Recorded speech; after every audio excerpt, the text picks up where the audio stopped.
Hey there, it's Teresa here, and welcome to another episode of A Conversations from My Couch. Hi, I'm Teresa Youngkin. I am a leadership coach and consultant, and you can find me here every Wednesday having a conversation from my couch about all things leadership. So, over the past couple of weeks, we've been talking about who you are as a leader. What do you want out of your leadership journey? How do you encourage your team? What are the three things that you need to do as a leader to make sure that your team is following behind you, that you've made that move from just managing to actually leading your team? So today I want to talk about the 5 things that all good leaders know that give your employees a sense of purpose. Now, this is super, super important, right? Like we can do all that we want to, but if our employees aren't engaged and following us, or they don't buy into what we're selling, right? They're not picking up what we're laying down. It's just not going to work. Again, right? Culture eats strategy for lunch. No matter what you do, if your employees are not engaged, it's just not going to work. So let's talk about those 5 things. Andrew Silito is a business psychologist, and he really believes that in order for companies to be high performing, excuse me, your employees really need to feel like they have a purpose. They need to be bought in. And so he's outlined 5 major changes that you can implement in your workplace to help your employees become engaged, become a team, and follow your leadership and follow the direction that you're taking them. Sometimes they don't see the big picture, and it's up to us as leaders to create that for them, but to also give them room and space to grow, breathe, and to actually participate in the journey. So number 1, let's talk about shaping the story. We want to let our team help us create the story of the business, and you want them to feel like they're part of the mission of the business. So you need to allow them to have some sort of say in the direction that they're going, right? Number 2, ask, don't tell. And I talk about this a lot when it comes to coaching. Instead of telling your team everything that they should be doing, how about asking them questions, right? We've talked about asking really good questions. For example, what do they think that they can do to improve their own performance? Or what would make it easier for them to do their jobs? Sometimes we get so far removed from the day to day and we're not in the weeds. We don't see the little things that we could do as leaders to help our team and to support our team for them to do the best that they can do to help them operate at the top of their licenses. So, number 3, we need to create leaders, right? Like our job really is to make ways, to make a way and to make a path for others to come and replace us to really be leaders. So we want people to follow directions, but you also want them to be able to lead, right? That's so important. So leaders really are able to influence and to change and to foster a high performance culture. They know when to lead, they know when to follow, and they know when to get out of the way. That is the hallmark of being a great leader. Number 4, we really want to learn how to embrace failure. And it's a hard concept to grab onto and to walk forward with, right? We're always taught that we shouldn't fail, but failure really isn't about not doing a good job. It's about finding and exploring new opportunities, right? That means that this door is shut. That means that there's got to be another door that will open for that. So it really is important for your business to work smoothly, and your employees shouldn't be afraid of failing. There'll be times when they make mistakes, and they shouldn't live in fear when they do.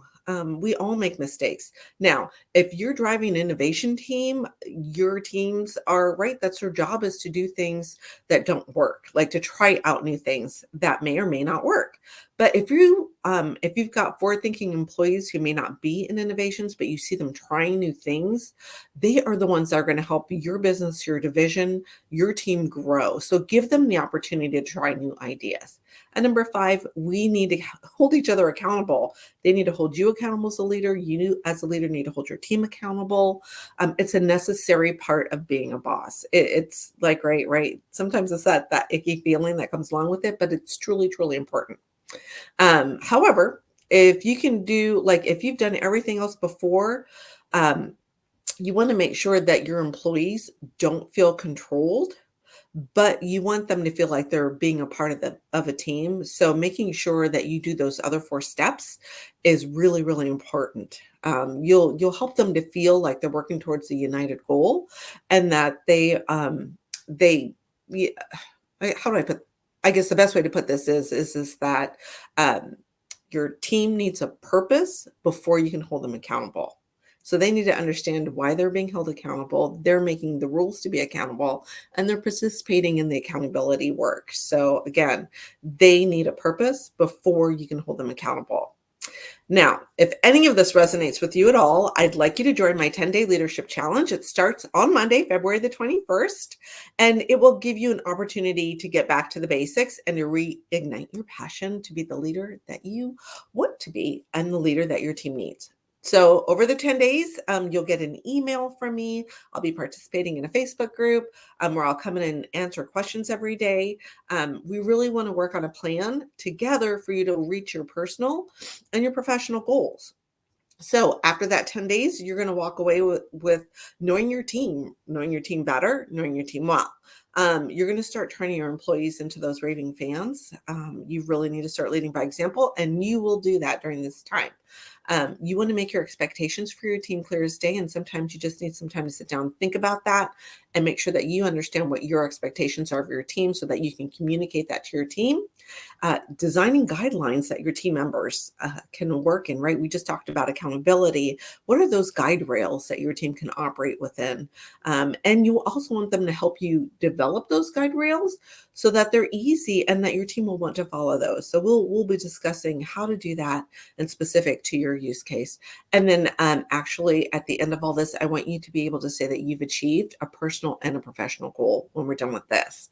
So I'd like you to, if you're interested and you want to participate, I'm very excited. We have signups and people are excited to get started. I've been sending out emails all this week with motivational quotes and tips and tricks and different things, getting everybody ready to start on Monday.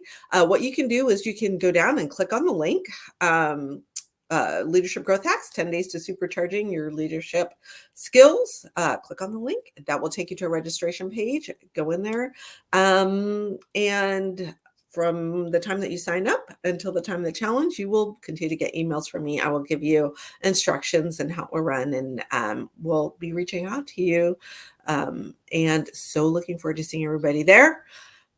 It starts on Monday.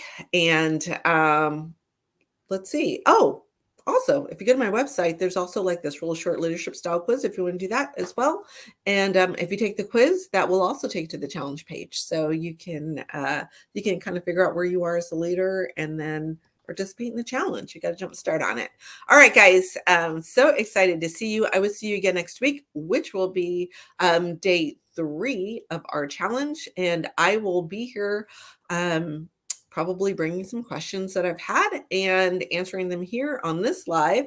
So you guys, so excited to see you, excited to have you to join the challenge. And I will be here again next week where we will have another conversation from my couch about all things leadership. I will catch you guys on the flip side. Peace.